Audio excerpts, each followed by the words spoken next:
Assalamualaikum warahmatullahi wabarakatuh. Hai para pencinta catur dan para catur mania, selamat datang kembali di Legenda Catur Dunia. Di video kali ini kawan-kawan, saya akan berikan cuplikan partai dari Magician from Riga, Mikhail Tal, saat berhadapan dengan pecatur tuan rumah Hillar Carner, saat Mikhail Tal mengikuti turnamen di Pärnu, Estonia tahun 1971. Sebetulnya lawan Mikhail Tal kali ini, Hillar Carner bukanlah pecatur yang kuat. Titelnya hanya International Master saat itu. Tapi di partai kali ini, Hillar Carner mampu memberikan kejutan bagi Mikhail Tal. Kita langsung saja kawan-kawan lihat permainan kedua pemain. Mikhail Tal memegang putih, mengawali permainan dengan pion E4, dibalas Carner pion E6, pion D4, pion D5, bermain dengan French defense. Mikhail Tal pun melanjutkan kuda C3. Carner bermain dengan variasi Winawer dengan gajah B4 dan gajah ke D3.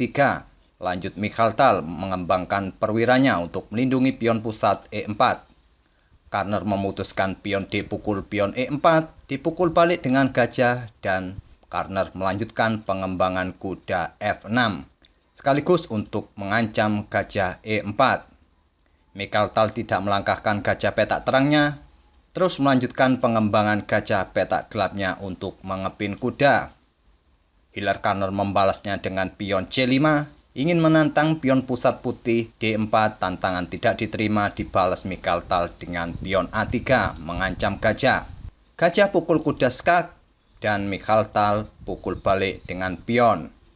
Di posisi seperti ini bagi hitam, lanjutan langkah yang mungkin terjadi atau yang disarankan Stockfish adalah kuda ke D7.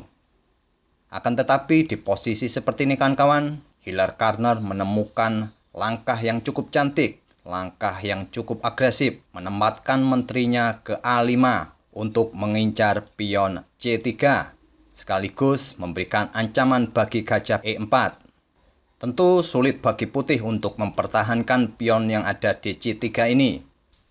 Walaupun menteri ke D3, tapi setelah kuda hitam pukul gajah, menteri pukul kuda, menteri hitam akan tetap pukul pion yang ada di C3 ini. Tentu variasi ini malah merugikan bagi putih. Di posisi seperti ini, Mikhail Tal putuskan pukul kuda. Menteri hitam pukul pion C3 skak, raja ke F1, pion pukul gajah. Di langkah ke-10 ini kawan-kawan, Mikhail Tal sudah kehilangan kesempatan untuk rokade. Dan lajur G sudah terbuka bagi beteng hitam.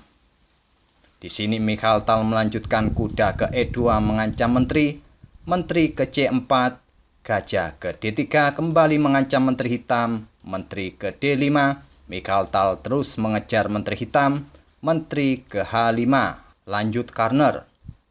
Mikhail Tal melanjutkan mendorong pion D5, Carner melanjutkan pengembangan kuda D7, menteri putih ke D2, kuda hitam ke E5, memberikan tekanan gajah D3.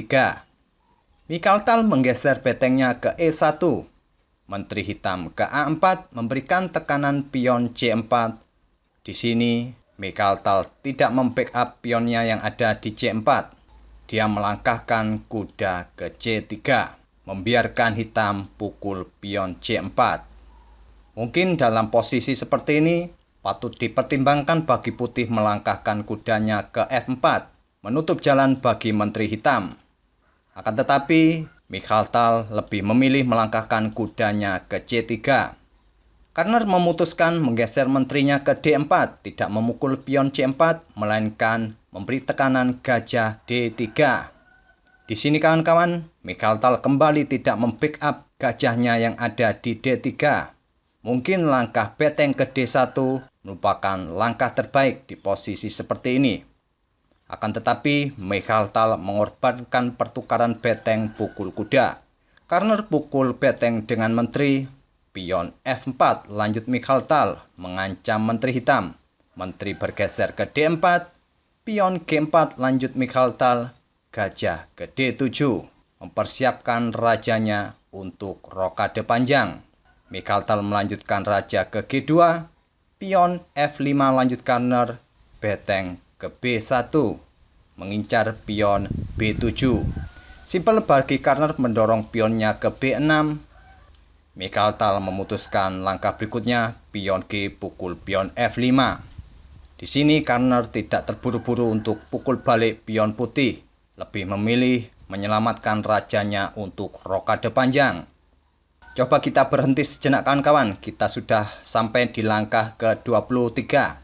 Sampai langkah ke-23 ini kawan-kawan, kita tidak melihat langkah-langkah cantik dari seorang Mikhail Tal, malah dia dibuat kerepotan oleh permainan Menteri Hitam.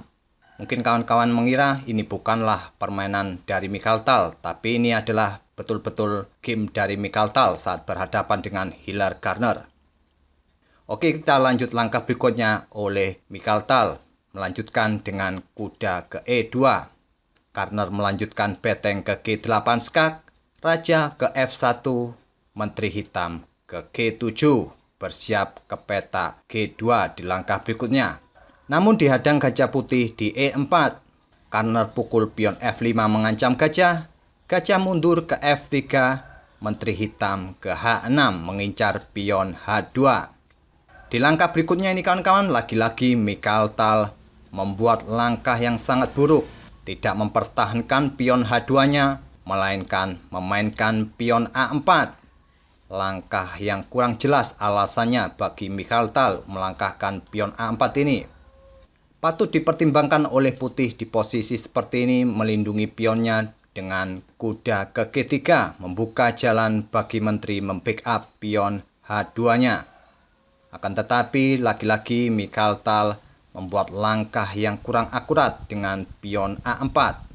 Akan tetapi Karner tidak pukul langsung pion H2, meluncurkan menterinya ke H3 skak, raja ke F2, menteri pukul pion H2 skak, raja ke F1, dan Karner memberikan pukulan telak bagi Mikhail Tal dengan beteng G1 skak. Di sini Mikhail Tal menyerah dari Hilary Karner di langkah ke-30. Tentu saja kawan-kawan, apabila kuda pukul beteng, Mikhail Tal akan kehilangan menterinya. Itulah kawan-kawan permainan dari Mikhail Tal saat berhadapan dengan pecatur tuan rumah Hilary Karner. Kita tidak tahu kawan-kawan apa yang terjadi di pertandingan itu sehingga Mikhail Tal tidak memberikan permainan yang cantik saat menghadapi pecatur tuan rumah. Kita melihat permainan tadi seperti bukan Mikhail Tal. Banyak sekali langkah-langkah dari Mikhail Tal tadi yang kurang akurat. Dan itulah yang terjadi kawan-kawan saat dia berhadapan dengan Hilary Karner di Pärnu, Estonia tahun 1971. Terima kasih kawan-kawan telah menyaksikan video kali ini. Sampai bertemu di video-video berikutnya. Wassalamualaikum warahmatullahi wabarakatuh.